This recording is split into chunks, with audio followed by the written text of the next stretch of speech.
were on top everywhere. In Mesopotamia, where they were besieging 25,000 British and Indian troops at Kut with 80,000 troops. On December 20th, Lloyd George said this in the House of Commons about the frustrating losses at Gallipoli and in Mesopotamia. Too late in moving here. Too late in arriving there. Too late in coming to this decision. Too late in starting with enterprises.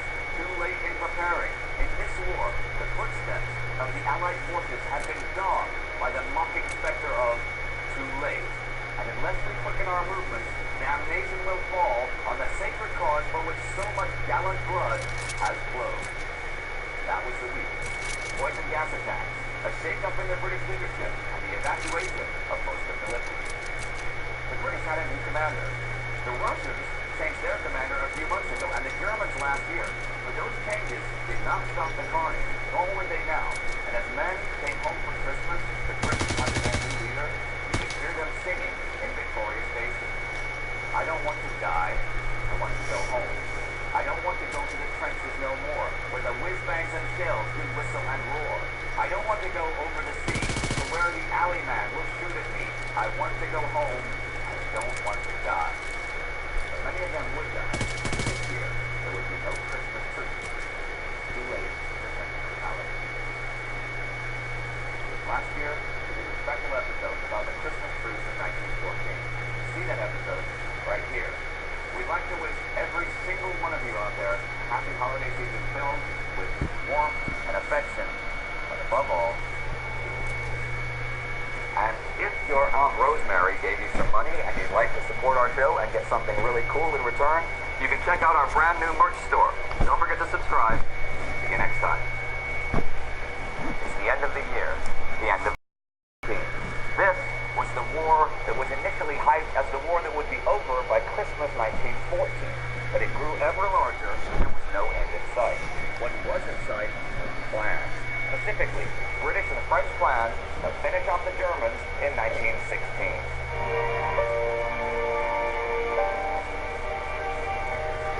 I'm Indy Nidell. Welcome to the Great War. Last week, the big news was the evacuation of most of the Allied forces from Gallipoli after 8 months of stalemate against the Ottoman forces. The Christmas season had arrived, and with it, poison gas attacks in the west and poison bombs in the east. And over on the Italian front, one of the chief grievances was the lack of home leave, and when the men did get it, it was irregular. Now, Italian Chief of Staff Luigi Cadorna had thought that he couldn't spare his men during the autumn offensive. But with the front shut down by winter and with Christmas and the New Year, it was impossible for him to keep postponing it. The thing is, the longer the men went without leave and the worse their results in the field, Cadorna became more and more worried that the soldiers' accounts of how the war was going would erode the force of the war.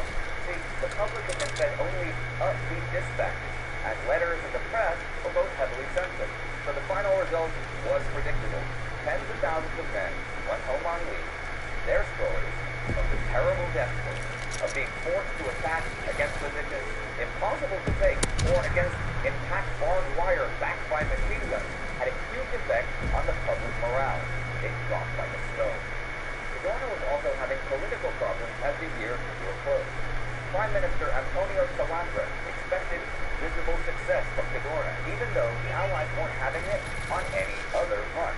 He had given Cadorna sole control of the conduct of the war, and all he got was a bloody stalemate. And Cadorna never told him of his plan. It's a PPSH. Said that not even Napoleon could have done better. This doesn't even look like a PPSH. Resources and sacrifice. Sure, they'd lost a lot of men, but he was convinced Austria were overstretched. This was partly true, but over the winter, Austria-Hungary called up 850,000 men who were mostly aged 40 to 50. No frontline Italian soldiers were over 39. Cadorna thought he was grinding them down, and it was the way to go, even without dramatic breakthroughs. He thought the Austrians could not, in the long term, match the Italians with manpower or material. That Russia and the naval blockade would see to that. It would be more frontal assaults in the new year, more bloody charges against machine guns and barbed wire. We would like to see that sort of thing all over, actually. But over on the west, someone was beefing up their defenses. Germans. At intervals of around 500 meters behind their second trench line, they built underground strongholds known as starfish defenses. These are undetectable from the surface. Around 10 meters below ground is a huge dugout, right? With machine guns, rifles, ammo, whatever, stored inside of it. Now, from this room to the surface are 5 or 6 tunnels going in different directions, reaching the surface in a rough circle of about 100 meters in diameter. In each tunnel is laid a narrow gauge railway line for quickly bringing the machine guns and whatever to the surface. At the mouths of the tunnels were 2 gun platforms camouflaged by dirt or grass. The defenses were also mined. So on several occasions, when the French tried to press their advantage, they had been enfiladed by machine guns brought to the surface by troops who'd gone underground when the second line was threatened. And if one of these outlets were captured, machine guns would appear at one of the other ones. And if the French rushed down a passage, the Germans hid in the other ones and met them when they appeared in the big room at the bottom. Genius. The Allies actually had some big plans for the new year as well. They were offensive. Plans were laid this month essentially for a simultaneous British and French offensive to take place the summer of 1916, which would decisively beat the Germans. It would repeat the brilliant tactic in General Joseph Joffre's words, not mine, the brilliant tactics that were used at Artois and Champagne, and would take place both north and south of the River Somme. Germany, Joffre's experts told him, was running out of reserves. The Battle of the Somme would finish Germany off. Well, that was the plan. But how would things play out between Germany, Austria-Hungary, Russia, and the huge front over there in the east? This week, in Bukovina and Bessarabia, 500,000 Russian troops prepared for and began attacks on the German Sud Armee and Austro-Hungarian 7th Armies. Sounds impressive, but not really. The Russian supply line broke down, and the enemy had ample warning of any attacks. And when the supply and transport railways broke down, the Russian troops were nearly reduced to starvation. Still, the offensive slowly got off the ground as the new year rolled in. So 1915 came to a close, and in a military sense, was a lot less favorable for the Allies than when it had begun. In the West, only a few square kilometers had been recovered, for hundreds of thousands of casualties. Italy had made little progress in the south. Gallipoli had been a disaster. The British had not reached Baghdad and were now under siege at Turkey. Russia had lost an almost inconceivable amount of territory and men, and Serbia had been overrun with Turks driven from their lands. On the other hand, the Allies were still on top on the sea, had captured all of the German colonies but one, and of course maintained the blockade on Germany in a chokehold. No army other than Serbia had been removed from the game, and they were all hard at work raising new armies and making munitions. Germany wasn't doing as well as it seemed at first glance either, having a large percentage of its able-bodied men disposed of, and most trade with the outside world cut off. But Germany, better than any of the other nations, was able to make do with less, and by this time had Armeerungs battalions. These were battalions of men with physical defects, men who were too old for combat or had been injured, and their job was to relieve the soldiers of as much work as possible. For example, building roads or transporting supplies through difficult terrain like the Bosch. There were thousands upon thousands of them, and they wore uniforms but carried no arms. I'm going to go back in time now to give you some numbers to round off the year. Back on November 2nd, it was announced in the House of Commons that there were nearly 1 million British soldiers in Belgium and France, and the Germans had gained no ground since April. Canada had sent 96,000 men to that front, and including all fronts, Australia had sent 92,000 men, New Zealand 25,000, South Africa 6,500, and Newfoundland, which was Britain's oldest colony, 1,600. Since the beginning of the war, the Admiralty had transported 2.5 million men, 300,000 sick and wounded, and 800,000 horses. The loss of life in transport was less than 1/10 of 1%, so fewer than 2,500. Those were some interesting British numbers. Here are some ominous Russian ones. By the end of 1915, Russian casualties had reached 3.4 million. In Russia, there had been over 2,000 workers' strikes and 150 uprisings. And as for refugees, there were now over 2 million homeless people in Russia that had been displaced. And the fierce Russian winter had arrived in full force. It's hard to imagine anything more depressing.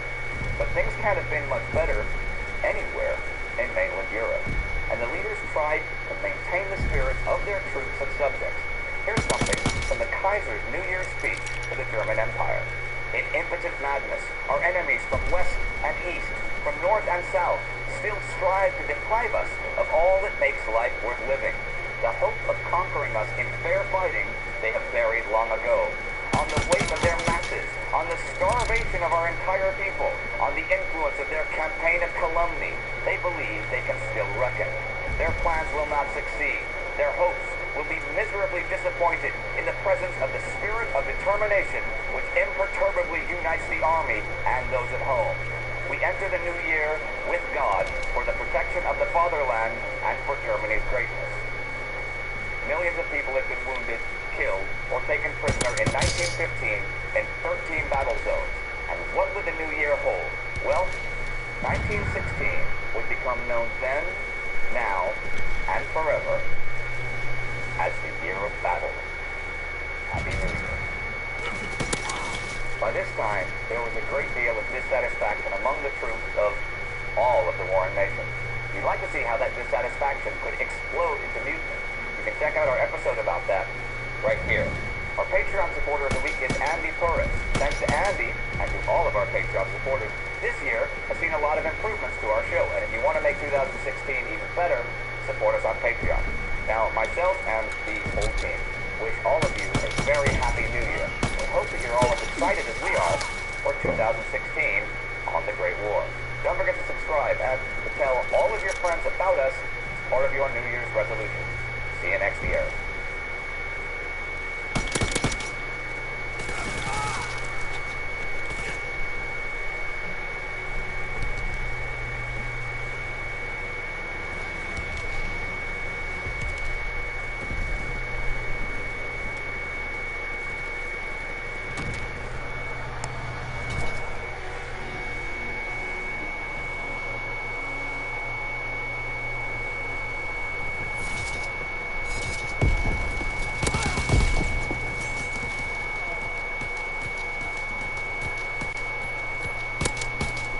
For a month, the British Army has been under siege on the Tigris River at Kut al-Amara, awaiting relief. And this week, that relief expedition encounters the enemy.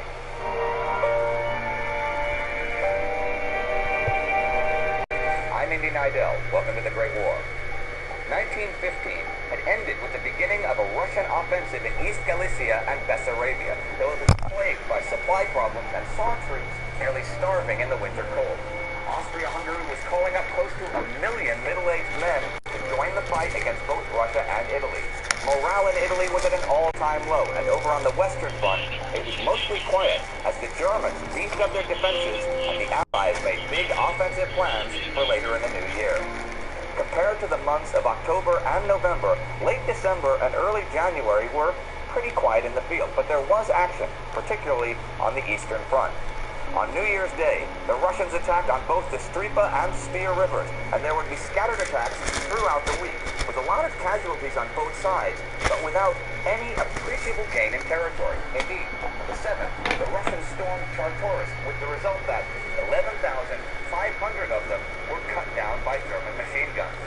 This was all part of a big move by General Ivanov on a 400-kilometer front from the Pripyat marshes to the Romanian border. One source says this was to give the Allies time to consolidate forces at Salonika. And in the far north, the Russians were trying to push the Germans out of their positions between Riga and Vinsk. And they were being clever. Constant local attacks deprived the Germans of the winter rest that Field Marshal von Hindenburg had promised them.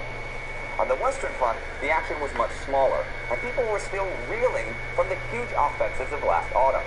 The first few days of the year saw artillery fighting in Belgium on the Yser and near Merken. The British tried a night attack near Vellingen, which failed. German artillery blasted Ypres and Loos, and a long-range gun fired into Nancy, killing a couple of civilians. And in the Bosch, it was a week of artillery duels between the French and the Germans. It was basically business as usual. But there were big plans afoot, as I briefly mentioned last week. Although 1915 had certainly looked, on paper, like a far better year for the Central Powers than the Allies, the new year was in many ways looking up for the Allies. The Russians were overcoming their munitions crisis. The British were producing a land army, and they were also financing tons of imports, which were pretty much essential to the Allied war effort. Much of that from the neutral United States of America. As 1916 dawned, the British now had 38 infantry divisions, over 1 million men, and were ever expanding.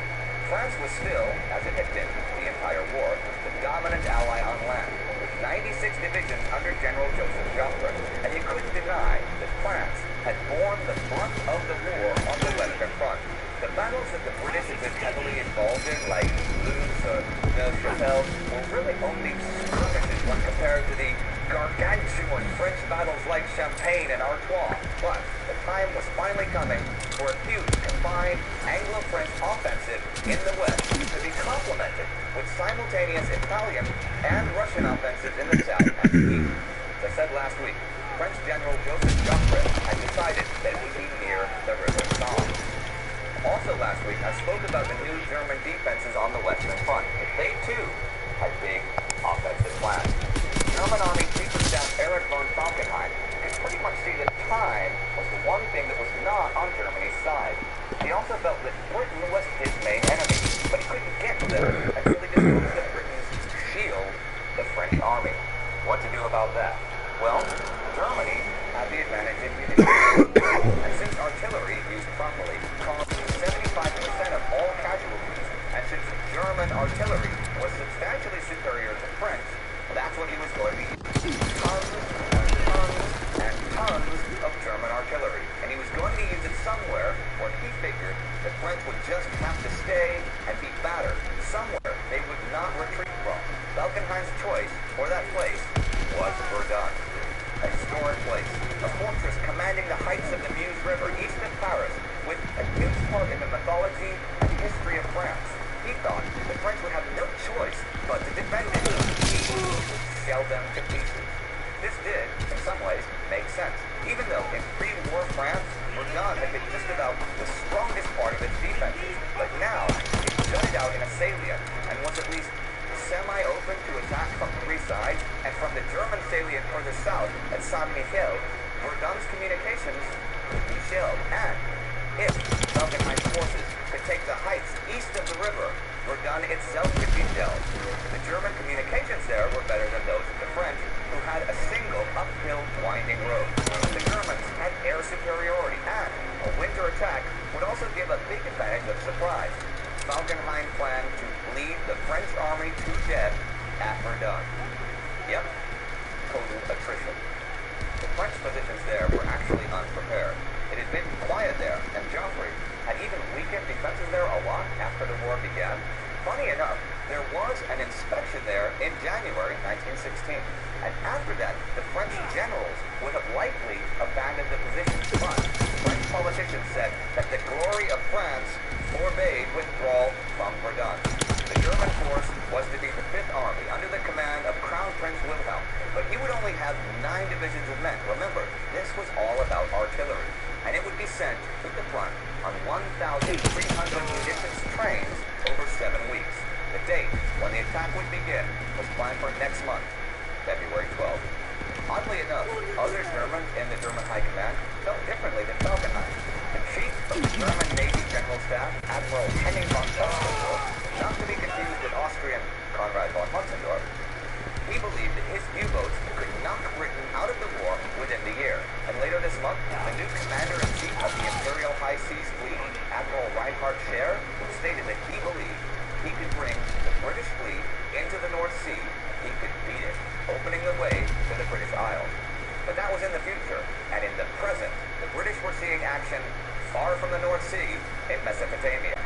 This week saw the Battle of Sheikh Saad on the Tigris River. Now, Charles Townshend's forces were under siege in Quds, right?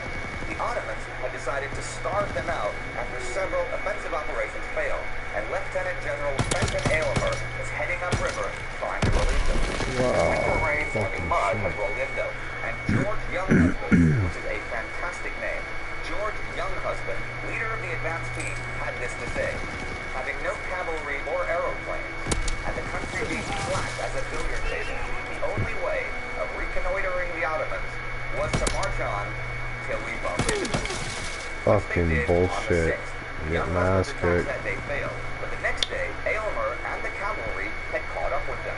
The attacks that day began in a heavy fog, and by the end of the day, British and Indian forces had taken the right bank of the river and could flank the left bank. The Ottomans were forced to retreat upriver. Thing is, though this was a victory, it was a real costly one for the British. 4,500 dead and wounded out of a force of 13,000. And they were far from their base at Basra and could not easily be replaced. And of course, each advance took them closer to the Ottoman base at Baghdad. That was the week. Battles in Mesopotamia and on the Eastern Front, and scattered action in the West as the Germans prepare for a huge winter offensive. To think about that offensive, the plan was to basically be last man standing. That's what they were now reduced to as a battle plan. Think about that. I got the following from Martin Gilbert's The First World War, a quote that I actually used last week, but I think it's important enough that I'm going to use it again. It's from the historian Alistair Horn. Never through the ages had any great commander or strategist proposed to vanquish an enemy by gradually bleeding him to death. The macabreness, the unpleasantness of its very imagery could only have emerged from and was symptomatic of that great war where, in their callousness, leaders could regard human lives as mere corpuscles. Unquote. The total, anonymous lack of humanity of modern war. The dire situation for the British Indian Army in Mesopotamia began in late November. And if you'd like to find out more about that, you can check out that episode right here. Our Patreon supporter of the week is Where Is My Orange? Thanks to his or her support, we are on the way to reach our next goal on Patreon. You can support us on Patreon if you like, and you'll get cool perks in return. Don't forget to subscribe to our show and to our subreddit to never miss anything about our show. See you next time. Last fall, the Austrians, Germans, and Bulgarians overran and conquered Serbia, and now that the dust had settled from that campaign, the Balkans were kicking into high gear once again, as this week, Austria-Hungary invades Montenegro.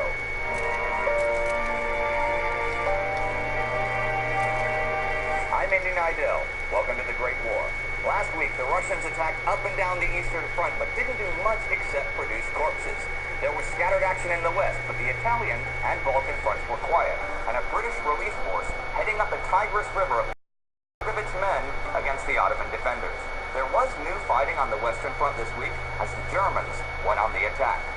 This week, they recovered the trenches they had lost to the French at Hartmannsweiler Cup New Year's Eve and captured 20 officers. And on the 9th, German troops under General von Einem attacked on a 5-mile front east of Taur after an artillery barrage. The French managed to stop the offensive, but at 2 points, the Germans reached the French front lines. This was actually a 3-day battle, and the Germans took several hundred meters of trenches, 423 prisoners, and 8 machine guns. At Massiv, after an artillery barrage of 400,000 shells, the Germans charged 40,000 strong on the 10th, but the French machine guns tore huge holes in the attackers, and they were forced back. Few even made it as far as the barbed wire. This sounds pretty serious, but by the 13th, all of this German activity had pretty much been called off. Something that was called off weeks ago, but was still not entirely finished, was Gallipoli. But this week, on January the 8th, the total evacuation of the British forces at Gallipoli was complete. Anzac and Suvla Bay had been evacuated in December, but there were still tens of thousands of men at Cape Helles, and it was a difficult situation. The route to the beach had to be marked up carefully, and then all other avenues of advance for the Turks blocked with barbed wire. This had to be done under the ever-increasing Turkish artillery and the ever-increasing suspicions by the Turks as to what was going on. The Turks went over the top on January 7th, but were pushed back by British naval support hammering their flanks. At that time, there were only 19,000 men left and only 63 guns left at Cape Helles. If the Turks had broken through, it could have been a real massacre. In the last 11 days, 35,628 troops were removed. They left behind them booby traps, landmines, and even rifles that operated like clockwork. Water would drip through a tin of sand and when that tin dropped, it would set off the trigger and fire the gun. The relief of the men being evacuated was palpable, and one Sergeant Mannion, one of the last to leave, had this to say. When we were a mile out from the beach, we were all ordered to go below. At this point, a big magazine on the shore was blown up, and we could hear the pieces of scrap iron falling on the roof of the lighter. The sea was very rough, and our lighter pitched and tossed like a cork on the waves. We were all very seasick. There was a rumor that we had broken adrift, and the sailors confirmed this. Our cable had parted, and we were drifting in a rough sea off a hostile shore. But nobody seemed to worry much. We had got safely off Gallipoli, a thing which none of us had expected. The evacuation was carried off brilliantly, there's no doubt about that. But while it was a great success, it was a success that grew out of defeat. And there were many cynics about it. Peter Hart quotes Douglas Jerrold in The Great War with having this to say. The evacuation, the world has repeatedly been informed, was a very skillful operation. The phrase is just stupid. It does not require intelligence to withdraw troops quietly by night instead of noisily by day, or to withdraw them gradually instead of all at once, or to hold the front line to the last, and so conceal your intentions from the enemy. There were no casualties because the Turks did not attack. If the Turks had chanced to launch a powerful attack on the last day, no staff work could have prevented the loss of most of the few troops left behind there. But the risk was negligible. It was, as everyone has said, a miracle of organization. We're good at that sort of thing. When we surrender the last defenses of our empire, we may be certain that the protocol, like the grave, will be in perfect order. Lucky bitch. In addition to the men, there were 3,689 horses and mules to be transported, though 508 were shot, and 1,590 vehicles abandoned. For the Allies, the campaign was a huge drain on manpower that should have been used elsewhere. 410,000 men from the British Empire participated, with 79,000 more from France and its North African colonies. The British Imperial forces lost 205,000 men, half their total, 115,000 killed, wounded, or missing, and 90,000 evacuated sick. Really, that's how bad disease was there. French losses were proportionally higher, 47,000. 27,000 killed, wounded, or missing, 20,000 evacuated sick. The evacuation of Gallipoli also meant the Turks could now transfer nearly 40,000 troops to Mesopotamia, where the British were under siege at Kut al-Amara. But the relief force under Fenton Aylmer was on the move up the Tigris River, even after having a third of its men killed or wounded last week. They saw more action this week, although on a smaller scale, at the Battle of the Wadi on the 13th. 200 British and Indian troops were killed and another 1,400 wounded. While I guess you could technically call it a victory for the British, since they did succeed in taking the Wadi River area, they took 3 times the casualties of the Ottoman defenders, and theirs were not replaceable. So by most measures, it was a win for the Ottomans over the invading forces. Meanwhile, back in Europe, a brand new invasion was taking place. After the events of the previous months, a period of calm had seemed to settle over the Balkans. One real exception, Montenegro. Although you didn't hear much about it, the Montenegrin army had fought against the Austrians. It now numbered fewer than 20,000 men and was desperately short of munitions and food. But the Allies couldn't really offer them any relief. There was no real seaport, and the terrain was mountainous and difficult. Now, during the invasion of Serbia in the fall, Montenegrin forces had given Serbia their full support and had faced the Austrians, even holding a slice of Bosnia for a little while. The Austrians had been content then to just hold back the Montenegrins, since an invasion into the mountainous country would be tricky. But as Serbia fell, the Austrians were strongly reinforced with men and big guns. On January 8th, over 50,000 Austro-Hungarian imperial troops invaded Montenegro with a 500-gun barrage and both air and sea support. Mount Lupton was stormed and taken on the 10th, and it was just a matter of time before Cetinje, the capital, fell. It was occupied at the end of the week as more and more Austrian forces surged into Montenegro. And it wasn't just the tiny Montenegro that was in chaos this week. Giant Russia was also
God, fucking damn it, dude. Russia and the final exit from Gallipoli. There are 33 Commonwealth cemeteries at Gallipoli on the peninsula, with graves for the bodies that were found, with inscriptions on them covering all spectrum of human emotion. Here are two I got from Martin Gilbert. Brother Bill a sniping fell. We love him still. We always will. Fuck. One that I think sums up the thoughts. Why does it seem like they're coming from every fucking direction, dude? What harm did he do thee, little boy? Although the Gallipoli campaign was ultimately a failure for the Allies, it was in many ways the first hour of Australia and New Zealand national consciousness. If you'd like to find out more about the famous Aztec, you can check out our special episode about that right here. Our Patreon supporter of the week is Burkay Oster. Thanks to Burkay's and your support, we were able to improve our show a lot. If you want to help us further, check out our Patreon page. You can also support us by buying Fucking our bullshit. official merch, of course. And don't forget to subscribe. See you next time. The Gallipoli campaign is now over. It was a huge failure for the Allies, especially for the British. A scale of failure that was virtually unknown to the British Empire. But this week, far away in Mesopotamia, Britain fails again.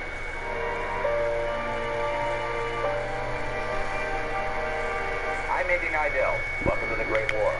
The big news last week was the Austro-Hungarian invasion of Montenegro. By the end of the week, the Montenegrin capital, Cetinje, was occupied. In the Middle East, a British force struggling up the Tigris to relieve an army under siege saw action that jeopardized their mission. Scattered attacks continued up and down both the western and eastern fronts. Here's what happened next. I mentioned scattered attacks in the east, so let's look there first. There were skirmishes all week, but the Russian offensive in East Galicia and Bessarabia died down January 15th. The goal conceded was the capital of Austrian Bukovina. The total result was thousands upon thousands of Russians killed, wounded, or captured. And they inflicted fairly heavy losses on the Germans and Austrians facing them.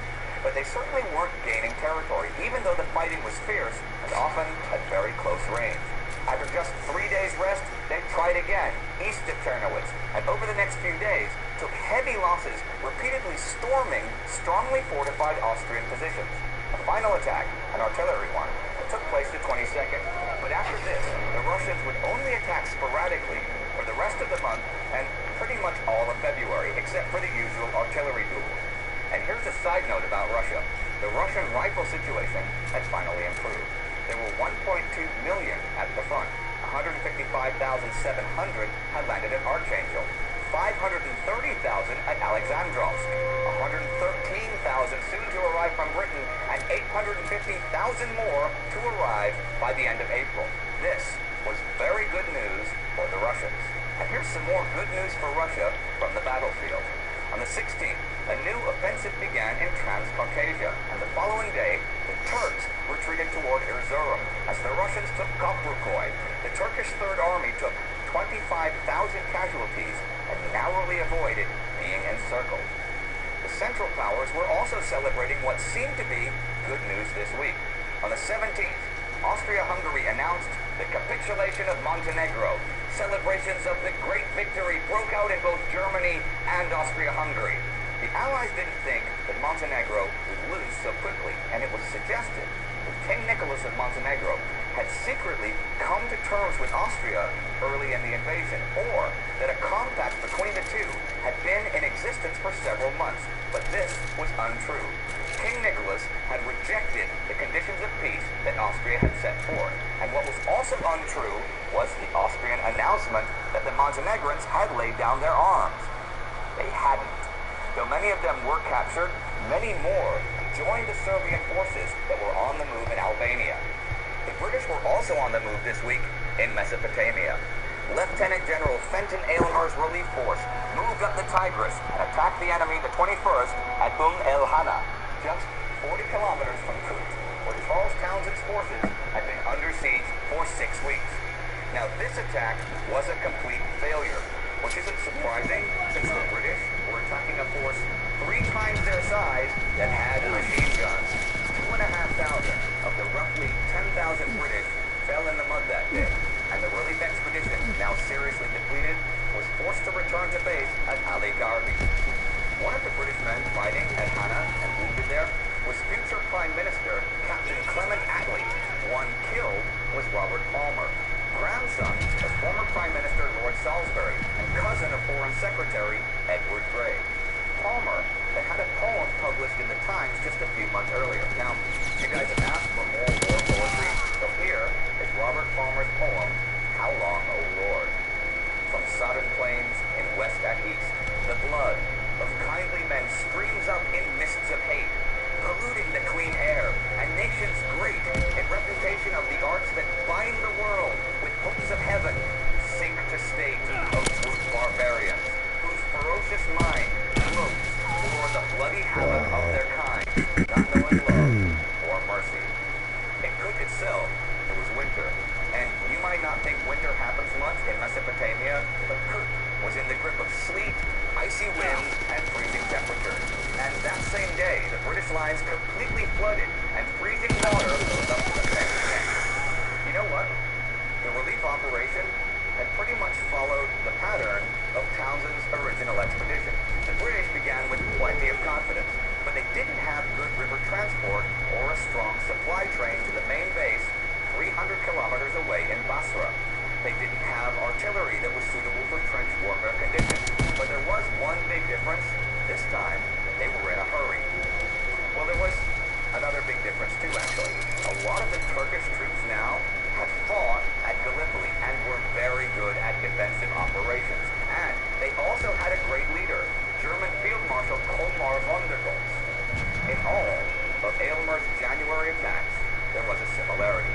The Turks had equal or superior forces in strong defensive positions, a series of concealed trenches that didn't leave the British much room to maneuver and were situated to leave a gap of around a mile between the river and the flooded marshland. So you got frontal assaults across open ground against experienced enemies without decent artillery support.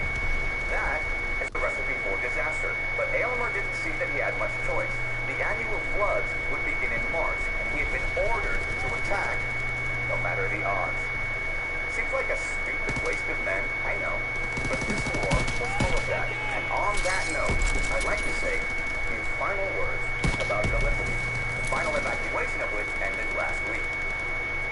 Peter Hart wrote a book entitled simply Gallipoli, in which he dispels what he sees as the myths of Gallipoli, particularly the underlying British myth, which he calls riddled with the kind of self-delusion and give me a fucking break. That had been responsible for the Gallipoli disaster in the first place. The landings back last April 25th have often been hailed as a great military achievement, right? People refer to the Turkish machine guns, the gallant heroism on display, and the struggle against incredible odds. Okay, there was gallant heroism on display, yes indeed, by both sides. But the incredible odds were faced by the Turks, not the British. This may well have been the first big landing made in the face of modern weapons, but it could hardly have gone worse for the British or better for the Turks. Though General Sir Ian Hamilton, who was in charge of the British forces landing, wrote, "When the official history of the Dardanelles comes out, we shall learn how sweeping were the victories won at Anzac and Helles by the afternoon of the 25th of April, 1915. Okay, that's Hamilton. Now, here's Peter Hart. The official history shows nothing of the kind. The British Empire could hardly have survived too many more sweeping victories like those won on April 25th. Endemic military incompetence at command and staff levels was then lethally combined with troops that had little or no experience of modern warfare in 1915. The lesson was clear to those who would heed it. Raw courage was not enough to combat bolt-action rifles, machine guns, trench systems, barbed wire, and above all, artillery. The British Army needed a more professional approach if it was to triumph in the Great War. An approach it seems to not yet have in Mesopotamia. Here are some notes to round out the week. On the 15th, the remnants of the Serbian army began landing on Corfu. They will continue to do so for weeks. On the 18th, the Germans evacuate South Cameroon, retiring into Spanish territory. On the 20th, the British government buys 800,000 tons of wheat from Romania. We come to the end of the week, with the British relief expedition failing on the Tigris, Montenegrin forces escaping the Austrian invaders into Albania, and the Russians beginning one offensive in Anatolia and ending another further north. So the relief expedition to Kut had failed. But I think many of us, in hindsight, could have seen that coming. It wasn't close to the scale of Gallipoli, of course, but the principles were the same. The British overseas forces had always dominated their colonial enemies, and the powers that be in London had assumed that was still the case. I mean, fighting against Arabs and Turks. Many people in Britain thought of them as inferior races, and so they made the same mistakes time and again, attacking defenders of equal or greater numbers who were well dug in and armed with machine guns. How hard could it be to learn not to do that? They had by now learned it on the Western Front against the Germans. How long would it take in the Middle East? How many lives lost needlessly? How many devastating letters home to families? Only time will tell. One man who fought on the Ottoman side at Gallipoli was Mustafa Kemal, today more commonly known as Ataturk. If you want to find out more about him and his legendary defense at the Dardanelles, you can click right here for our bio episode. Our Patreon supporter of the week is Yaroslav Stranek. If you want to support our show financially and get cool perks in return, support us on Patreon. And check out our Facebook page for more background info on the Mesopotamian campaign. Don't forget to subscribe. When you introduce the Honda Fit into your life, you end up with the perfect, situation. Who wanna get fit up in here? Today, Darren and Darlene's spin class stinks. I'm not going in there. Yeah, I'm with you on that. Take a spin in my fit. Take the bikes off. Get some fresh air. No crowded space. Definitely smells a lot better too. Orange stitching. That's right, Darren. Orange stitching in the new Fit Sport. When Germany violated Belgian neutrality in August 1914, Britain went to war over it. For neutrality must be guaranteed, right? Well, that seems a bit hypocritical for Britain at this point, because as far as violating neutrality goes, we can really see that the Allied position now is, two can play that game.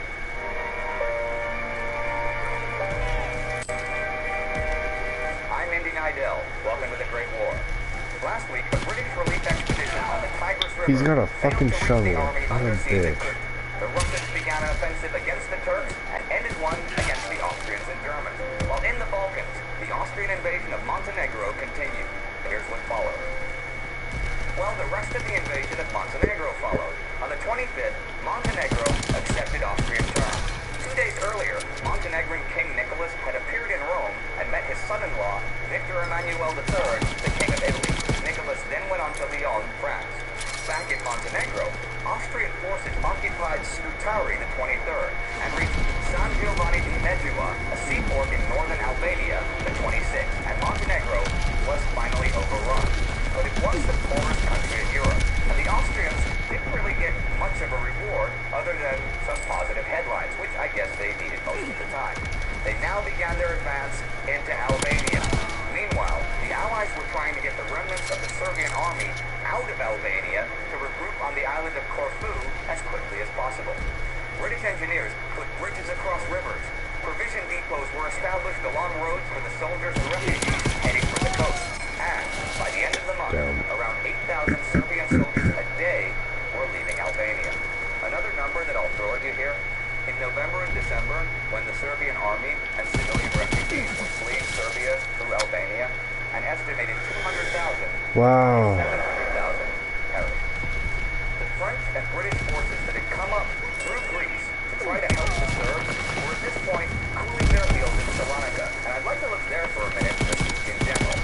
They had sent those troops there to Greece's second city, but the British government didn't think the Salonika force served any useful purpose and tried to get the French to agree to withdraw all Allied troops there. But France was in the grip of a little domestic political crisis.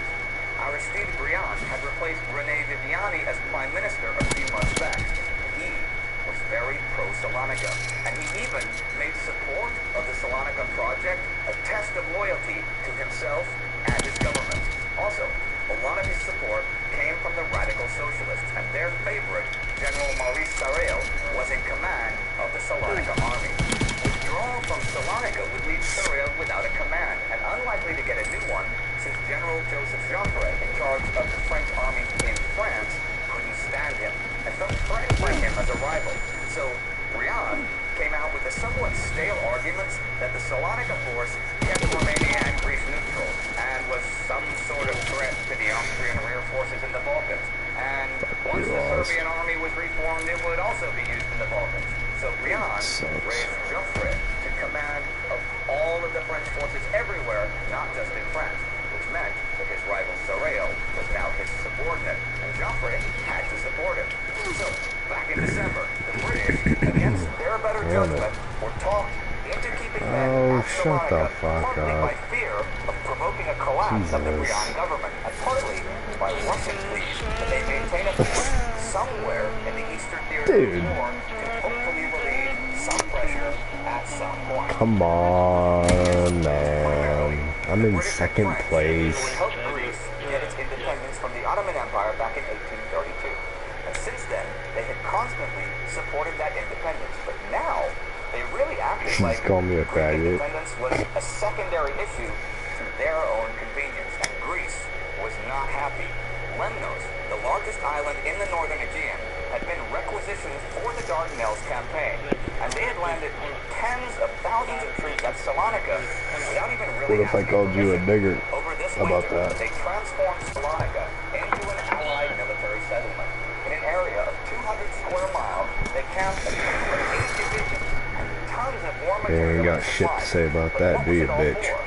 They weren't putting any pressure on either the Bulgarians or the Austrians. They were no threat to the Turks. They weren't really helping the Russians, and they certainly weren't pulling any Germans away from the Western Front. What were they doing? Well, they were suffering. Malaria is endemic in northern Greece, and just something to keep in your head in future, malaria caused 10 casualties for every one taken in battle for the Salonika division. German journalists even described Salonika as the greatest internment camp in the world, and it was even worse than that. It truly became a giant military hospital, thanks to malaria, with some units entirely falling victim to the mosquito. Disease and Those suffering damn weren't mosquitoes. confined just to Salonika, they were everywhere, including the Western Front. The Western Front had been pretty quiet all month, but this winter saw a terrible outbreak of trench foot.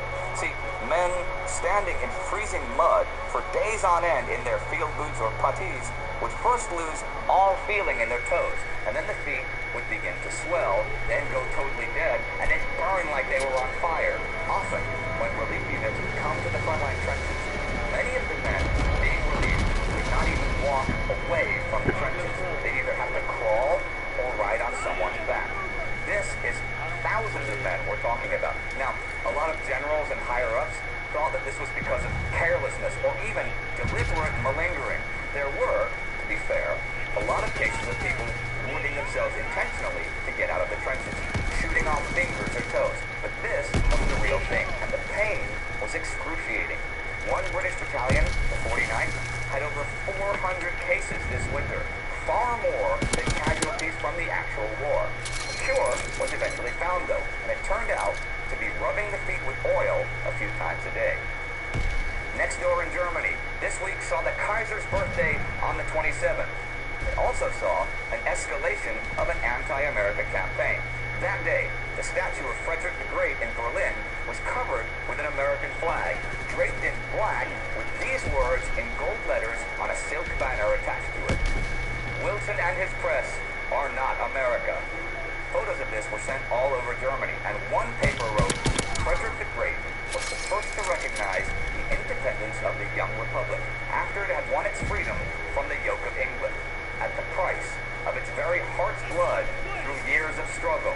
His successor, Wilhelm II, receives the gratitude of America in the form of hypocritical phrases and war supplies to his mortal enemy. Those sentiments were actually mirrored elsewhere in Greece. Greek King Constantine made public statements in the American press that got worldwide attention after the French occupied Fort Karaburun near Salonika this week. He said, "It is severely taxed for Great Britain and France to talk about the violation of the neutrality of Belgium after what they themselves have done and are doing. Just look at the Greek territories already occupied by the Allied troops. In proportion to all Greece, it is as if that part of the United States, You got nothing else better than do than just talk after the shit. Mexican War, was occupied by foreign troops, and not so much as by your leave. Where is the necessity for the occupation of Corfu? The transportation of the Serbs to That's Italy unhealthy. would be simpler than to Corfu. Is it because the Italians That's all are that refusing is. to accept the Serbs, fearing the spread of cholera, and the Allies are thinking the You're Greeks right, want to be dude. I endangered really by don't. cholera any more than I know a the couple Italians? guys that would though. I could get Not them up here surprising. for you. This made headlines, since what the Allies were doing does reek of hypocrisy. And every time they occupied a new part of Greece, Lemnos, Imbros, Karaburun this week, the Greeks would protest, and nobody took any notice. And on that note, we come to the end of another week. Montenegro fallen, Albania being overrun, the Italian western and eastern fronts quiet, but disease stalking the troops pretty much everywhere. It's true though, Britain guaranteed Belgian neutrality and ostensibly went to war in the first place when Germany violated it. And look where we are now, 18 months later. Britain and France blatantly violating another nation's neutrality. To be fair, the British don't actually want to be in Salonika. What are these not guys because doing? of anything to do with Greek protests. But it's easy to describe. The Germans thought invading Belgium was necessary. The Allies think Salonika is necessary. And in modern war, necessity always trumps morals. If you'd like to see how the German invasion of Belgium actually took place, you can click right here. Check that out. Our Patreon supporter of the week is Grant Gamma. Now, if you'd like to see us one day hopefully film on location, please consider supporting us on Patreon so we can reach our goal. And don't forget to like us on Facebook, follow us on Twitter. See you next time. Russia lost territory in 1915. Miles of territory. Thousands of miles of territory to the Austro-German Colossus. Russia now needed someone to beat, and if it couldn't happen in the north, then Russia would turn her attention far to the south.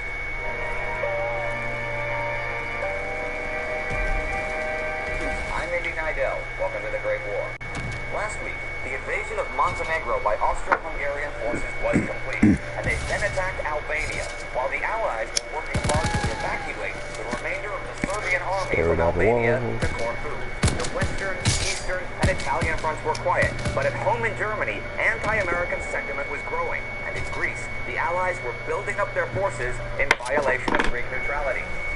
The Western Front may have been fairly quiet on the Lemon front lines, sauce. but behind the lines there was a lot going on. German Army Chief of Staff Fuck Erich is von lemon Falkenhayn sauce? was setting up for his plan to bleed the French army to death at Verdun. He was going to attack Verdun in the belief that its national symbolism was so great the French would have no choice but to defend it to the end. The attack was scheduled for February 12th. The German Fifth Army had built 10 new railway lines and a couple dozen railway stations. Trainloads, steamrollers, and road-building equipment were on the move. Whole villages behind the lines were evacuated to make room for the hundreds of thousands of men arriving for the attack.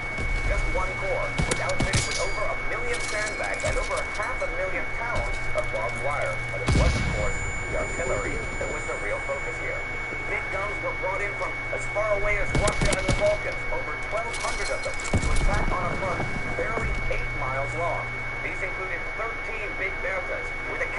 17 inches, they fired shells that weighed over a ton. And when they were fired, the concussion broke windows for several kilometers around. These were the guns that had shattered the impregnable fortress of Liège in 1914. Two 15-inch long-distance were also brought in, as well as 17 Austrian 305mm mortars and loads of the quick-fire M10s, which would become, to the French, the most familiar gun at Verdun. 150s, 130s, flamethrowers, they all came by the hundreds, and one other weapon that would make its large-scale debut at Verdun, the flamethrower. By February 1st, all of the guns were in place. Now, all of this is a lot to conceal from the enemy, but the Germans were helped by the wooded and broken countryside. Also, they set the artist Franz Marc to work painting camouflage canvas and nets, and where there were no trees, these were draped over the roads and ground. There were other big changes from the battles of 1915. For one, there were underground concrete galleries called Stollen. See, surprise had been lost earlier by cramming assault troops into the front trenches. The enemy can see when you're going to attack, and the counterattacks always did huge damage. Now, the men were to wait in shell-proof Stollen. Hundreds and hundreds of them in each one. And overhead, 168 airplanes would provide a dawn-to-dusk aerial barrage that would prevent the French from sending any aircraft to spy on the German position. This would be the first aerial umbrella the world had seen. Who the fuck puts a scope The war on in the an skies emerald? was heating up the whole time. Back on January 23rd, two French air squadrons, 24 planes, bombed the railway station and barracks at Metz. These bombers were loaded by two more squadrons, and the escorts engaged in 10 What, combats dude? with I'm German up in this bombers. shit right Only now, one French dude. I plane just was suck at damaged, this game, enough to that's be all. forced down. Cut On me the some 29th, slack. there was a Zeppelin raid on Paris. On the 31st, 6 Zeppelins raided Whatever, East Anglia man. and the Midlands, killed 70 and injured 113. And on February 1st, Fucking ever sunk by whatever, aerial dude. bombardment, the British cargo ship You know me Franz too Fisher well went down. already. And speaking of new forms of attack, on January 29th, the first British tank began its testing. I want to look now at a front we haven't seen much of for quite a while, the Caucasus front. The winter had so far prevented any real activity there, except behind the lines, but no longer. This front now became, for Russia, one of major importance. For one, attacks there promised the best returns for the smallest expected I'm just time, inconsistent, and that's money. all. Against both I do Germany good and sometimes. Austria-Hungary, Russia had suffered severe setbacks, and the Ottomans seemed to be an easy opponent, even through the roadless and railless Trans-Caucasian mountain passage. Of course, that's what the British had thought in 1915 at Gallipoli and in Mesopotamia. But the German and Austrian drive had come to a stop. They seemed to be content for the time being, just holding the front going, from Riga dude. to Romania. And this breather No need to allowed stop Russia now. to really turn her attention toward the Ottomans. And under the Grand Duke You running out of shit all to was say. now ready for an advance upon Erzurum. This was actually a really good time. I don't get mad. Because all Ottoman I'm forces good, available it's were being humorous. sent to Baghdad and then thrown into the siege at Kut, where General Comical. Townsend's British Indian Army awaited relief. Taking Kut would be a major victory for the Ottoman Empire.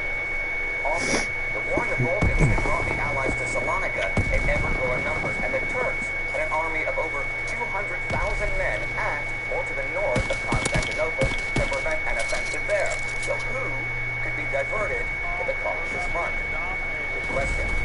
In command of the Russian forces under Nikolai was General Nikolai Yudenich, who had, not kidding, spent years studying the specific problems of an offensive in the Kars-Erzurum region, and he would advance upon Erzurum from 3 points, a pincer movement combined with a frontal assault.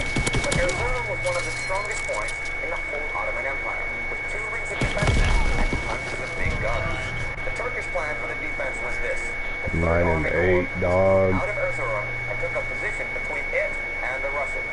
The 9th and 10th Corps moved out towards Olti to make an offensive ring, and the 11th Corps was to hold the Russians on the Kars-Erzurum road. If they weren't able to do that, they would fall back as slowly as they could towards the fortress and draw the Russian forces in, after which the 9th and 10th Corps doing all would take right. their I'm flank. good. Things were slowly building to a head. The Russians advanced nearer and nearer. But what if I'm just Russia glad I'm not fucking what was negative. going on there after there was so much turmoil and strikes throughout the last few months? Well, on February 1st, the exact date is disputed in different sources, he Ivan Goremykin resigned as prime minister, and Boris Sturmer was appointed. Sturmer was a favorite of Rasputin, who in turn was a favorite of the Tsarina. The Tsar tasked Sturmer specifically to improve relations between the government and the Romanovs, which did not happen. The divide grew greater and greater. Sturmer, and his Germanic name didn't help things, was suspected of being pro-German and was deeply unpopular. He also ended up Where'd you being go, Dick? Prime Why aren't you Minister, talking shit? Interior Minister, Come on. and Foreign Minister at I the miss same you. time, which caused many to see him as a dictator, and his short time at the helm was marked by inflation, food shortages, and an increase in Rasputin's authority. War Minister Alexei Podivanov later called Sturmer's appointment the beginning of the end. And another week draws to a close, a week of foreboding. The Germans are gearing up for a gigantic offensive. The Russians on the move against the Ottomans, and the war in the skies growing and growing, while the Russian government becomes ever more turbulent. There was a story going around the Western Front all this winter that above a German parapet, somebody had put up a plank that said, "The English are fools." British rifle fire soon destroyed the plank. Soon, another plank appeared that said, "The French are fools." French rifle fire destroyed the plank. A third plank soon went up. "We're all fools. Let's all go home." And though it was also shot to pieces, it caused a great deal of laughter. Correspondent Philip Gibbs wrote that men were saying, "There's a good deal of truth in those words." Why should this go on? The fighting men had no real quarrel with each other, and that the men were caught in a devil's trap, and Gibbs describes the trap like this: loyalty to our own side, discipline with the death penalty behind it, obedience to the laws of war, all the moral and spiritual propaganda handed out by pastors, newspapers, generals, staff officers, old men at home, exalted women, a deep and simple love for England and Germany, pride of manhood, fear of cowardice, 1,000 complexities of thought and sentiment prevented men on both sides from breaking the net of fate in which they were entangled, and revolting against that mutual, unceasing massacre by arising from the trenches with a shout of, "We're all fools, let's all go home." They weren't fools. They were just ordinary men. Millions of them being led by fools perhaps, others perhaps not, but all of them hopelessly stuck into obedience of the laws of war. If you'd like to find out more Asian Front and how Enver Pasha lost a whole army there last year, you can check out our episode about that right here. Our Patreon supporter of the week is Ryan Anderson. Thanks to Ryan's support, we have improved our show tremendously. And with your support, we can make it even better. For more details, visit our Patreon page. Don't forget to subscribe. See you next time. Serbia was overrun by 3 armies several months ago, and what remained of the Serbian army escaped into the frozen Albanian mountains. And this week, after a nightmare of a winter, the Allied evacuation of the Serbian forces to Corfu is complete.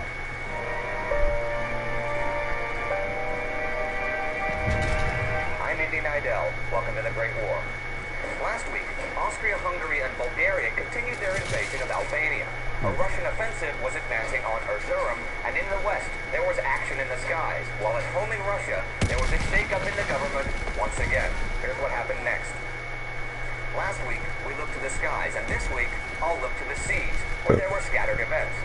On the 8th, the French armored cruiser Amiral Charnier was torpedoed off the Syrian coast, 374 drowned. Also that day, Turkish positions on the Anatolian coast were bombarded by the Russian fleet.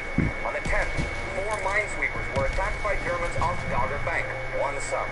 And on the 11th, the HMS Arethusa was mined off the east coast of Britain.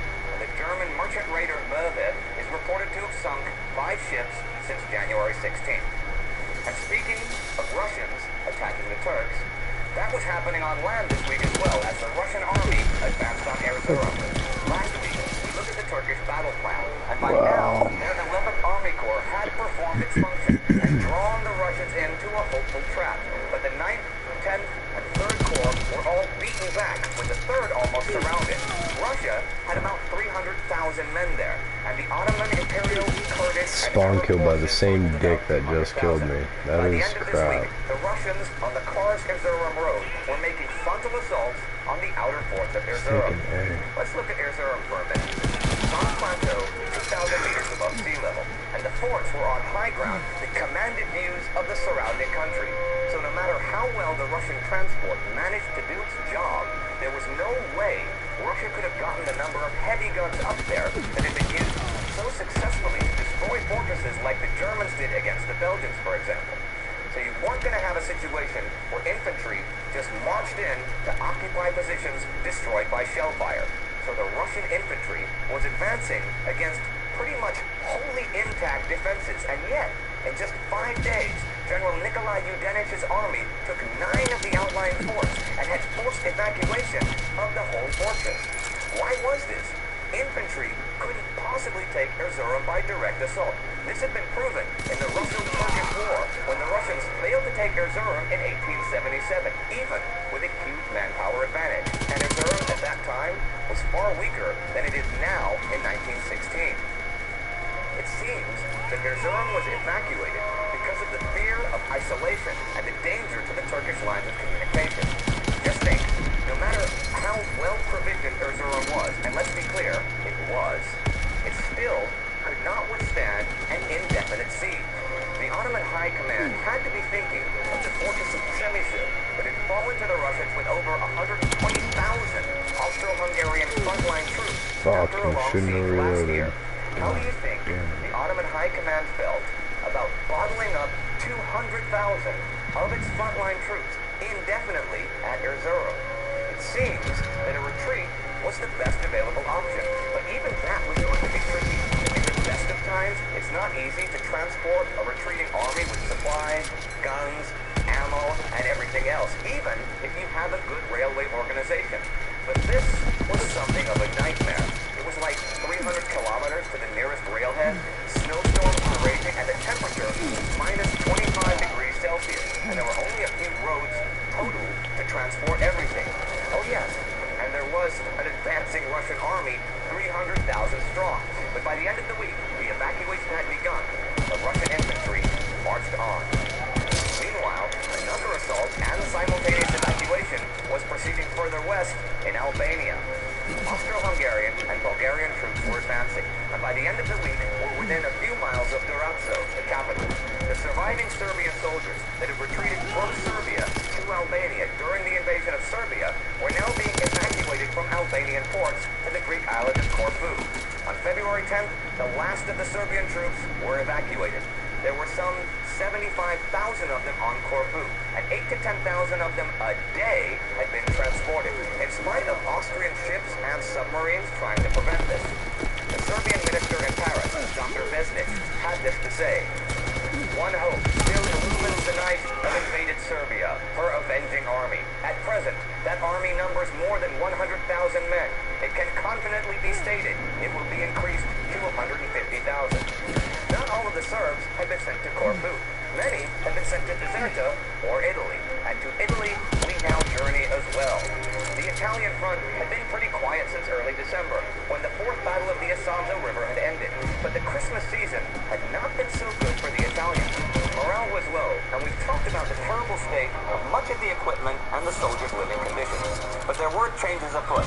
Italian Chief of Staff Luigi Cadorna's plan was to wait until April and then do the same as before: send waves of men over the top against the Austrians. One minister, only one, Minister of War General Vittorio Zucchelli, stood up to Cadorna and suggested an alternate plan. He showed that most of the nation's heavy and medium artillery was not deployed usefully on the Isonzo, and he proposed an offensive that would take place now on the Corso River, with at least 500 big guns, launching it with a bombardment on a front no wider than 12 kilometers, which would produce an intensity like that found on the Western Front. Zucchelli presented his plan to Parliament, but Cadorna thought this was a stab in the back, and he appealed to the king, the only person to whom he was accountable, and who was sympathetic to Cadorna in general. Cadorna also used his contacts in the press, where he soon received the title Generalissimo, which stuck, to play himself up as a great leader. When Cadorna then told the Prime Minister that either Zucchelli went or he did, the writing was on the wall, and Zucchelli soon resigned. But he had done his job well. Machine guns and mortars were being produced in huge numbers, and perhaps most important of all, the Bombarda, a mortar kind of like a grenade thrower with a high trajectory, was now in large-scale production. This was a big deal because the Italians finally had something that could take care of Austrian barbed wire, rip it apart, and even blow it out of the ground. Also, finally, the infantry was equipped with heavy boots and overcoats, and by the time spring would arrive, much of the army was actually better equipped for the first time than the enemy. Barracks were disinfected, cholera vaccinations were given, and sentries and wire-cutting parties finally got iron helmets. And even if the actual battle tactics weren't going to change at all, battle conditions got better for the Italians. They were no longer required to wear their heavy backpacks when they charged across no man's land, and officers were now allowed to direct attacks from behind, which was a big deal, considering the incredible casualty rate among officers leading charges in 1915. Cadorna was still firmly in control, but his army was looking a lot better than it had just a short while ago. And yet another week of the war comes to an end. Action at sea. The Germans still building up for an offensive at Verdun. The Serbian army regrouping on Corfu as Albania is overrun. And Russia advancing on a great prize, Erzurum. You kind of have to think Russia needs something like this. A prize, a major victory of some sort, a successful offensive, anything to take people's attention away from the troubles at home. Because, as Peter Hart wrote in The Great War, the underlying problems faced by the Russian Empire had not gone away. The fact that the weak and indecisive Tsar Nicholas II was nominally commander-in-chief could have stood as a metaphor for the undeveloped and primitive state of the country, enthralled to an inefficient and despotic system of government. Yet at the same time, the Tsar's symbolic accession to that position also underlined the continuing determination of the Russians to fight on regardless of losses. And the losses had indeed been grievous in 1915. The Russians had plenty more men. Indeed, they still mobilized a far smaller percentage of their teeming population than many other nations, as the French did not fail to remind them. But how much longer would the morale of the ordinary Russian soldier hold steady? But really, if you follow this show week by week, you have to ask, how much longer would the morale of any soldier hold steady?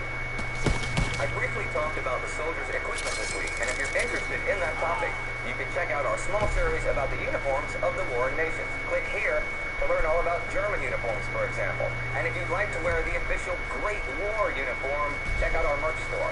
Our Patreon supporter of the week is Yonut Mohanu. Thanks to Yonut's support, we were able to improve our animation, which will be very important for the battles ahead. So why not support us on Patreon as well? You can find out more on our Patreon page. Don't forget to subscribe. See you next time. Last year, Russia lost city after city to the advancing Austro-German colossus. Warsaw, Lemberg, Kovno, thousands of miles of territory. Well, 1916 turns that around. For this week, Russia takes Erzurum from the Ottoman Empire.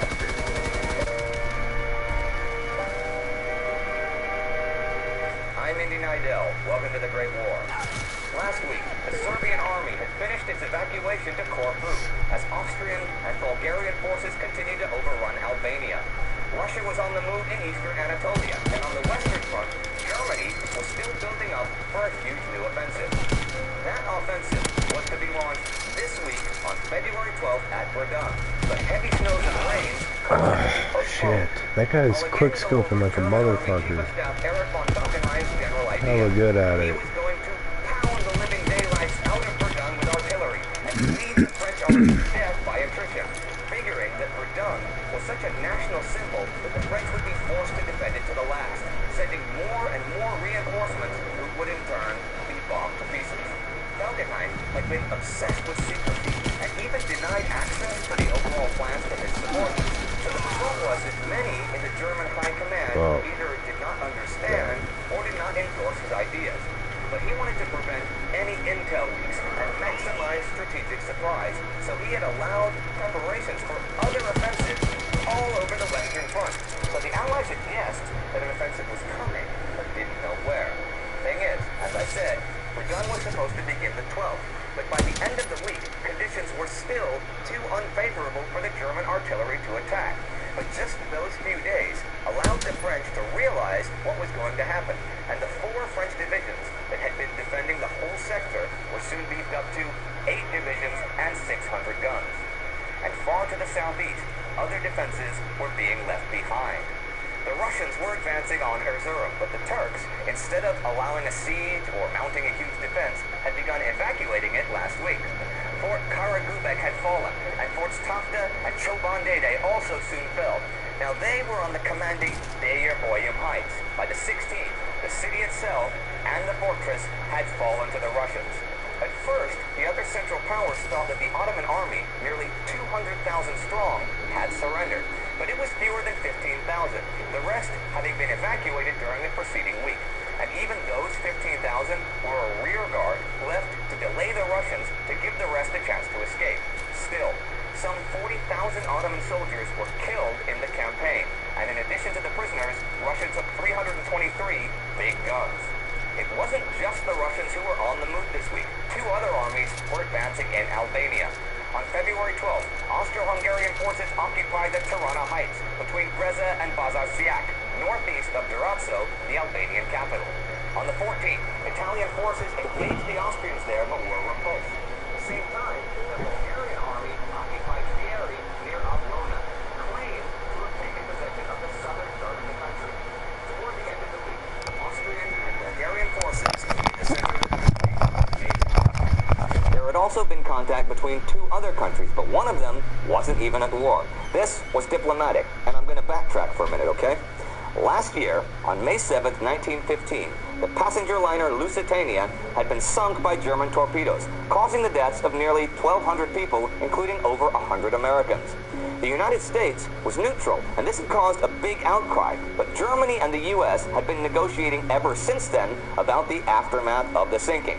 The U.S. insisted that Germany pay full indemnity for the American lives lost, but also that such payment must be accompanied by a disavowal that acknowledged that the submarine commander committed an illegal act by sinking the ship.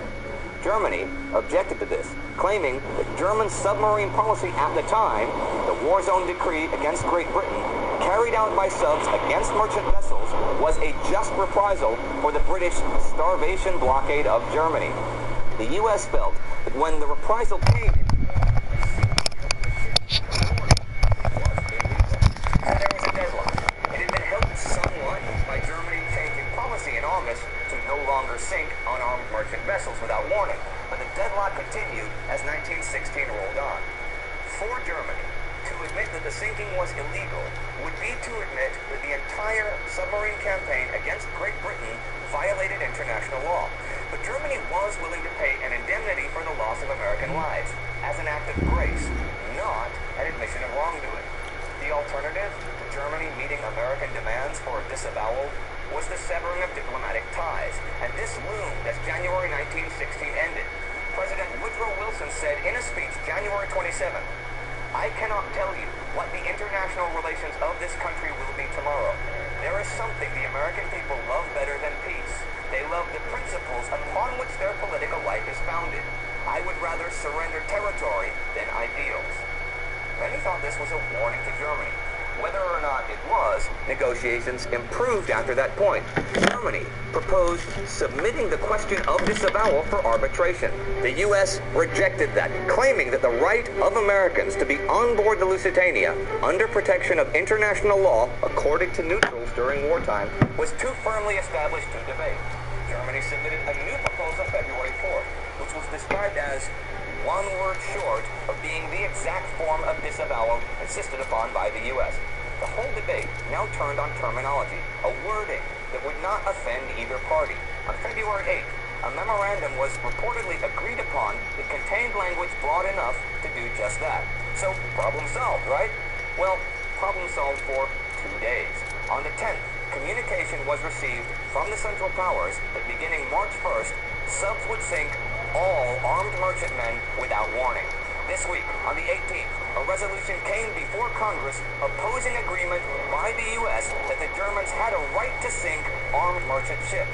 The U.S. Senate and House of Representatives were split on this issue, especially in the House, where there was a panic that the U.S. was definitely heading for war with Germany, and where there were strong demands for warning Americans off of any armed merchant ships to prevent further issues with Germany. Wilson was informed that the House was 2-1 in favor of such legislation, claiming that it would prevent American citizens from jeopardizing the peace of the nation. But Wilson objected to any legislative interference in his handling of the issue, and he refused to agree to abridge the rights of American citizens in any such manner, saying this: "No nation has the right, while war is in progress, to alter or disregard the principles which all nations have agreed upon in mitigation of the horrors or sufferings of war. And if the clear rights of American citizens should ever unhappily be abridged by any such action, we should have in honor no choice as to what our own course would be. If, in this instance, we allowed expedience to take the place of principle, the door would inevitably be open to still further concessions. Once accept a single abatement of right, and the whole fine fabric of international law might crumble under our hands piece by piece." And here is another note to round out the week. On the 13th, there was heavy fighting in Galicia. I mention this because the Russian army was supported by the Belgian Armored Car Division in Tarnopol. These were a few hundred men, technically volunteers, Belgium was neutral, with Morse, Minerva, and Peugeot armored cars that had gone to fight in the east since they weren't much use in the trenches in the west. And that was the week. Political maneuvers by Germany and the U.S., Belgians fighting with the Russians, Albania in grave danger, the French realizing what was afoot in the west, and the Russians taking Erzurum, a major coup and a needed one for the Great Bear. There was one more thing, an ominous note. On February 14th, the Romanian government announced that its mobilization was complete, and that the defenses in the Carpathians and the banks of the Danube in Dobrogea were being completed. Political figure and advisor to the king, Pache Ionescu, said the following in an interview with a French journalist: "As regards to Romanian policy, we made a great mistake in not intervening when Bulgaria entered the war. I hope that we shall not make the same mistake again, and that we shall not quail before Germany's threats, if she makes them. The country is unanimous on this point." Romania mobilized. The U.S. talking in veiled threats. What do you imagine the end results of that will be? Well, you know it, and so do I. And I've said it dozens of times before in this show. Hundreds of thousands of fresh corpses. If you want to know more about President Wilson and the USA before World War I, you can check out our special episode about that right here. If you want to support our show, you can help us out on Patreon, or check out our merch store where we have some great posters and t-shirts and hoodies for the history geek within you. See you next time. There is only one thing I can say about this week. This week, the greatest battle that has ever been fought in history begins. So many hundreds upon hundreds of thousands of men would fight and die for such a tiny piece of land that had never been conceived before. This was Verdun.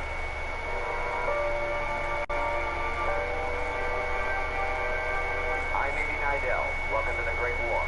Last week, Russia took the major fortress city of Erzurum from the Ottomans. Austria-Hungary and Bulgaria were still overrunning Albania. Germany and the U.S. were having diplomatic problems, and Belgian armored cars were fighting in Galicia. Here's what came next. I think I'll just jump right in at Verdun, which you'll hear this whole year. The very first shot of the Battle of Verdun came February 21st, 1916, from one of the German long-distance naval guns.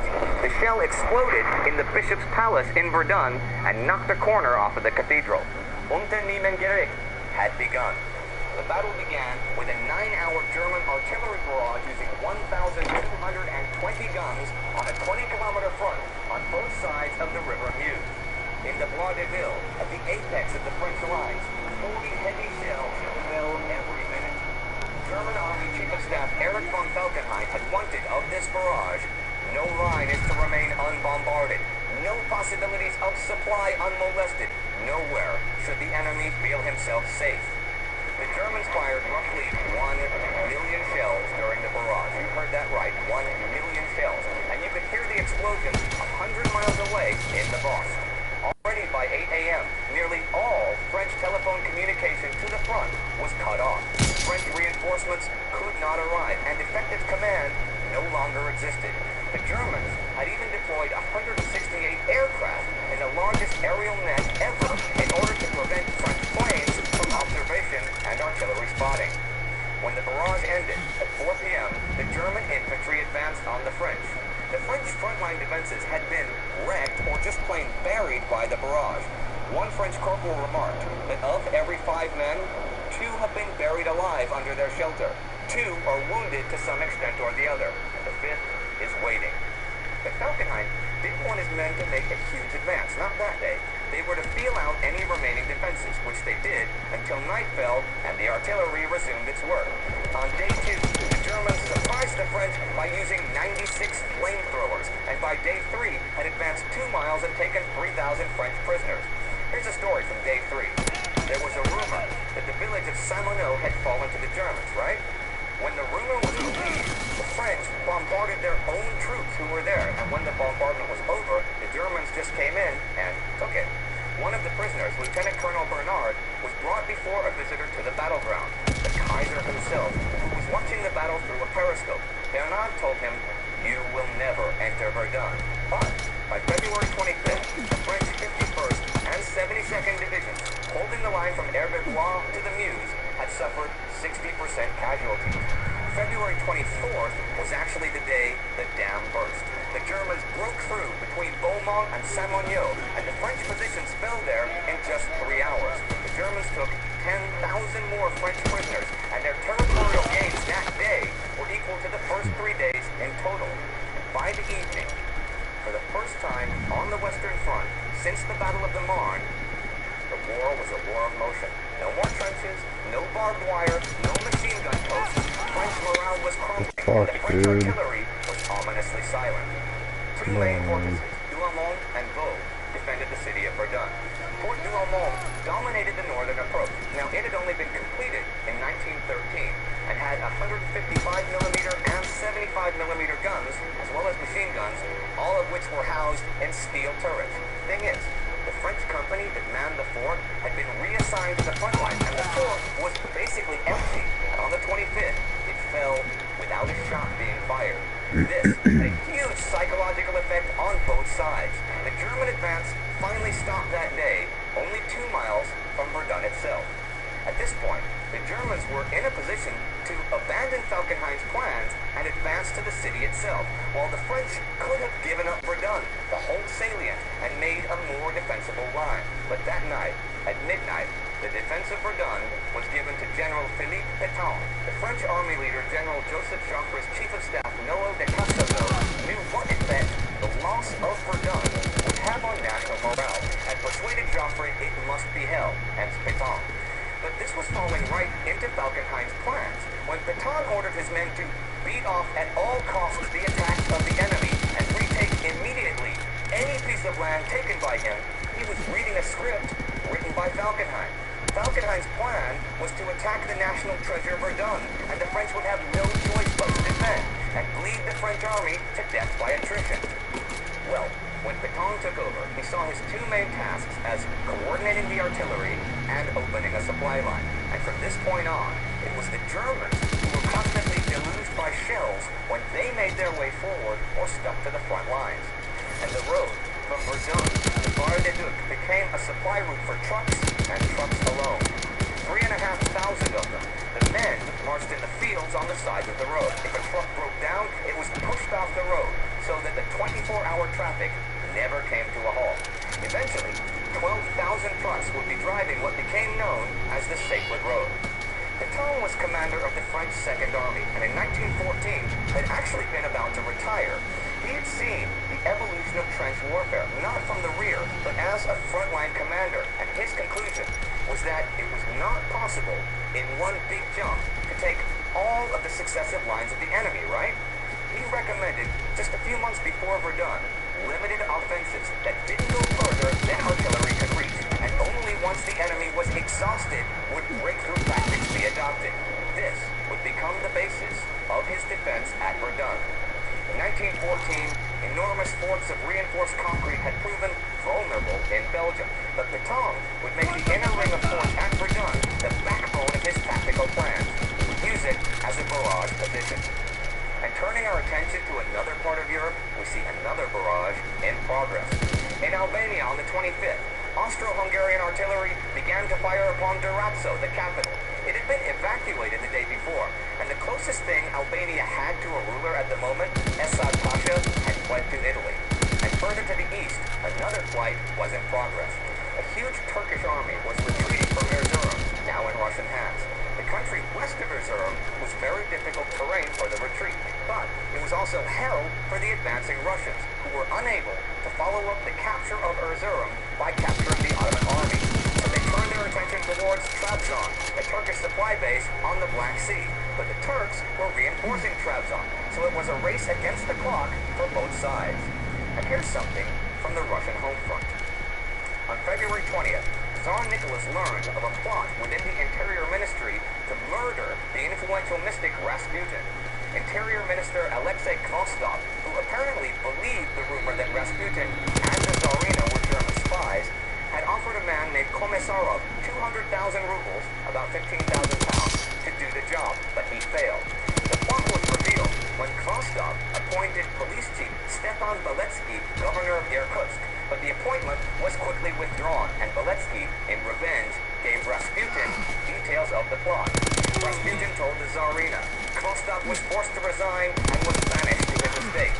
We come to the end of another week of war. It's tearing them Albania up. nearly overrun. Russian intrigue at home, and Russians still advancing on the field. And the greatest artillery barrage in the history of the world so far. That also happened this week. At Verdun, to begin the Battle of Verdun. And 100 years later, what is Verdun?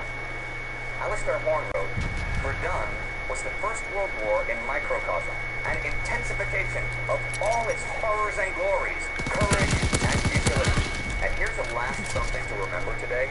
Though there was a battle with more dead during the war, the proportion of casualties suffered to the number of men who fought was markedly higher at Verdun than any other World War I battle, as was the number of the dead in relation to the size of the battlefield. I cannot even begin to picture the carnage and destruction that fell exactly 100 years ago. Neither can you. Thank God for that. And even though artillery played such an important role at Verdun, close combat in the trenches was also, unfortunately, common. We started a small series about the tactics for trench assaults, and you can check that out right here. Our Patreon supporter of the week is Mr. Splashy Pants. Thanks to people like Mr. Splashy Pants, we are making the show more independent from often fluctuating ad revenue. Help us out on Patreon so we can make the show even better. For more insights into the Battle of Verdun, follow us on Facebook, and don't forget to subscribe. See you next time. At the war's beginning, we saw cavalry charges that completely failed in the face of modern machine guns, and it seemed that such charges, once a mighty tactic, were relics of the past. But no more, for this week, the cavalry charges again.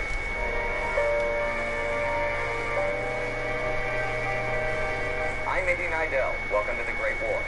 Last week, the big news was the beginning of the Battle of Verdun, with the largest artillery barrage in history, and the Germans seemed to have the French on the ropes. Russia had taken Erzurum and was heading toward Trabzon, and the Austro-Hungarian army had nearly reached Durazzo, capital of Albania. Here's what came next. In the west, it was still all about Verdun. It's now been 5 days of slaughter. Fort Douaumont was in German hands, but continuous shelling and repeated assaults could not give them access to the city itself. And beginning February 27th, along what is known as the Sacred Road, the French supply road, the French brought in 190,000 men and 23,000 tons of ammunition. There was also a sudden, unexpected thaw that turned everything to mud, but this did nothing to curb the intensity of the fighting or to stop the artillery barrages. Finally, on March the 2nd, the Germans occupied Douaumont village, but now they couldn't leave it, for every exit was under fire from French artillery. The following day, the French bombed what were by now the ruins of it, and by night sent in 2 battalions who occupied it. But this was a very short-lived victory. For by dawn, had driven them out again. The invasion of South Veracruz Falconland was falling into a tiny trap. Encouraged by the initial successes and the capture of Fort last week, and pressed harder and harder, and German casualties began to rise.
Union, its highest military rank, before being executed by Stalin in 1937. Tukhachevsky was more successful than de Gaulle. In his sixth prison break attempt, he made it back to Russia and to active service. And speaking of Russia, I only have a small note about Russia this week. In a bayonet charge during a blizzard on March the 3rd, the Russians took Bitlis and 1,000 prisoners, while on the Black Sea coast, they kept on moving westward, occupying Rizil. There was another charge this week worth noting: a cavalry charge.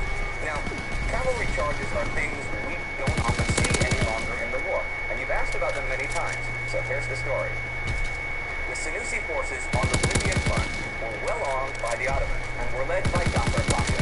At this point, they were concentrated at Barani and Solon. Now, these were coastal ports, and the entrances were mined, so to get out, we sort of had to go overland. On February 22nd, South African General Henry Lucan marched his troops out of Undela to go on the offensive.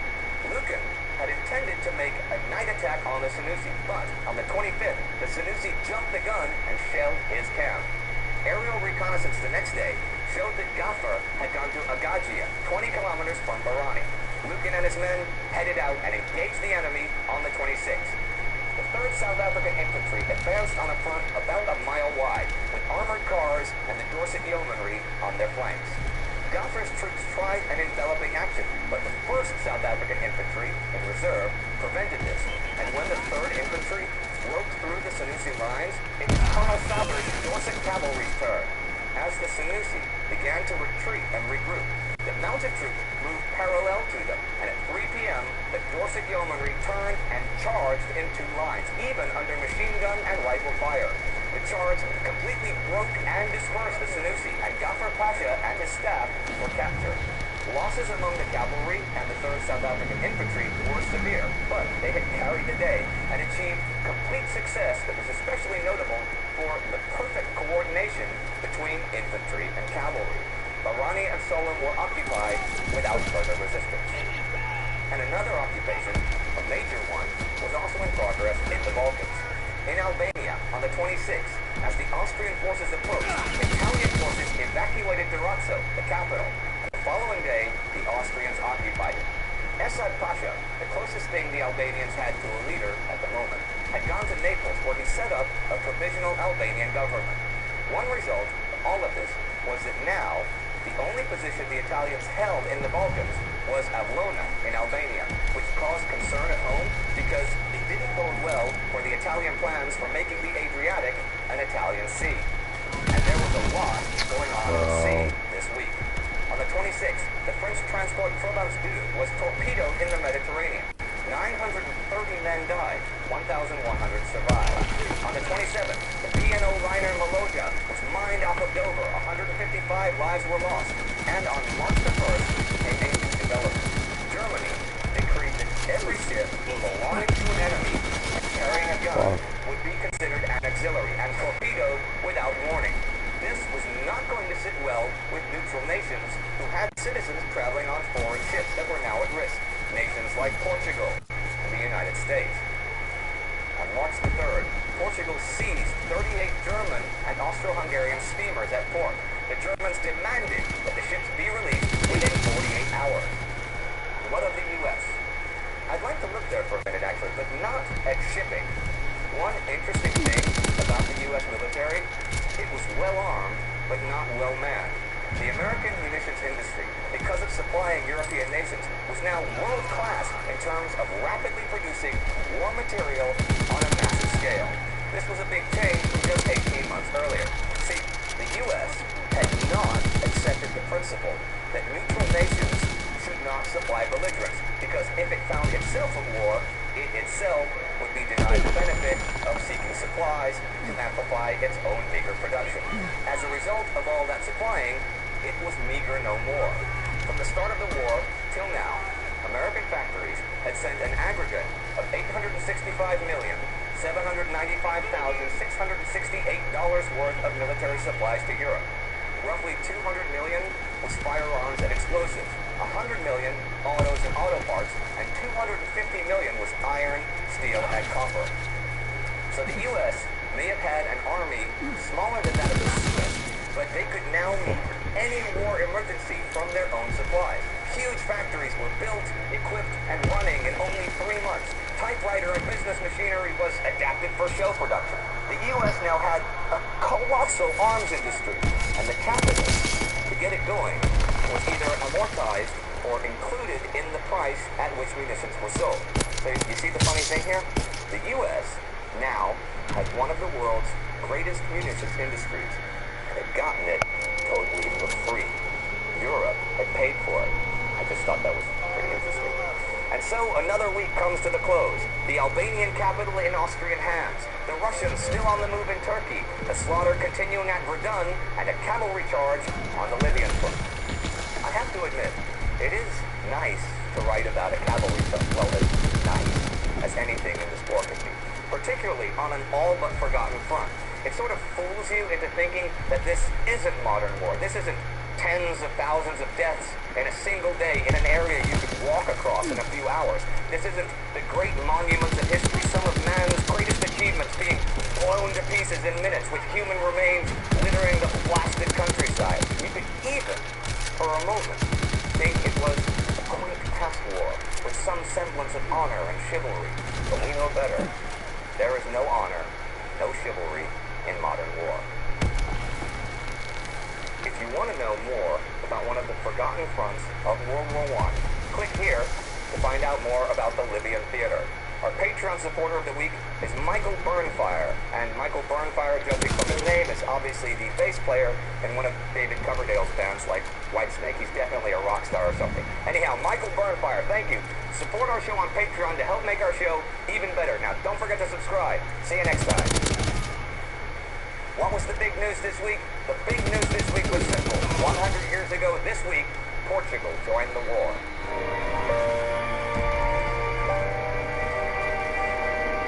I'm Indy Nidell. Welcome to the Great War. Last week, the charge of the Dorset Yeomanry broke the Senussi defenses on the Libyan front. In the west, more and more men were pouring into Verdun as the bloody fighting finished its second week.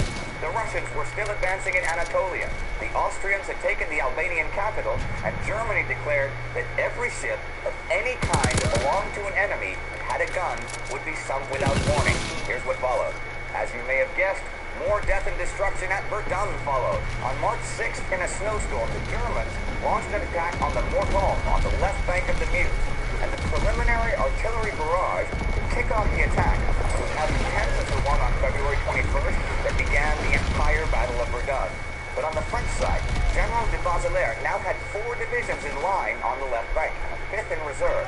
It was the most coherent defense we've yet seen at Verdun, but still, the initial German attacks made some depressingly easy successes. One of the French divisions, the 67th, had no real experience of being shelled. The telephone lines were all cut within half an hour, and their morale just plummeted. And then, the German infantry attacked. The 77th Brigade crossed the Meuse at Brabant, and General Lonsdale had even brought up an armored train whose guns would support his infantry. The French spotted this, though, and concentrated fire forced it to retire, but the damage had been done. The Germans were now established on the left bank, behind the French first line. Another blow for the French was this. French gunners from the Bois Beirut had rained enormous shell fire on the advancing Germans, but in the swampy ground, many of the pieces failed to catch and explode. Soon, General Riemann's 22nd Reserve Division raced up the left bank to join von Zweil's men and hit the French with a pincer movement at Regneville. Regneville fell, as did Forges, and the Germans moved into the Bois de Corbeau, the only woods near the Mortal. By the end of the second day, more than 3,000 men of the demoralized French 67th Division had surrendered to the Germans, and de Bazeilles issued orders that the commander at Forges would be court-martialed and that artillery and machine guns would be turned on any units that retreated further. You can well see what the German intentions were. Mortain was to be captured from the northeast via the Bois de Corbeau, which the Germans had entirely taken by the afternoon of the 7th. The French must retake the Bois, no matter the cost, and at dawn on the 8th came the attack. The French counterattack was led by Lieutenant Colonel Macker, brandishing a cane and smoking a cigar at the head of his troops. At a steady walking pace, his regiment crossed the 400 meters to the Bois, and as German machine guns tore holes in the formation, the French closed ranks. At 100 meters, they fixed bayonets and charged. The Germans were totally stunned by this and fell back. And by 7:20, nearly the whole Bois de Corbeau was again in French hands. Things weren't going so well for the Germans in the frontal attack on Mortain either. French artillery had anticipated an attack there for days, and the wall of gunfire they laid down was impossible for the Germans to overcome. General Philippe Pétain's defense used flat trajectory 75mm guns, which was not much use against trenches, to fire on no man's land whenever the Germans advanced. Of great use there. The Germans were now struggling with the challenges of moving their big guns across the blasted landscape in winter weather. The French artillery, by this time, was an equal and opposite force. And as for the hero Macker, the guy with the cane and the cigar, on the 10th, his men had pushed another German force out of another wood near the Bois de Corbeau. But when Macker went to congratulate a battalion commander, both men were shot dead by a German machine gun. At just that moment, the Germans counterattacked, and with the death of their leader, the French troops lost heart.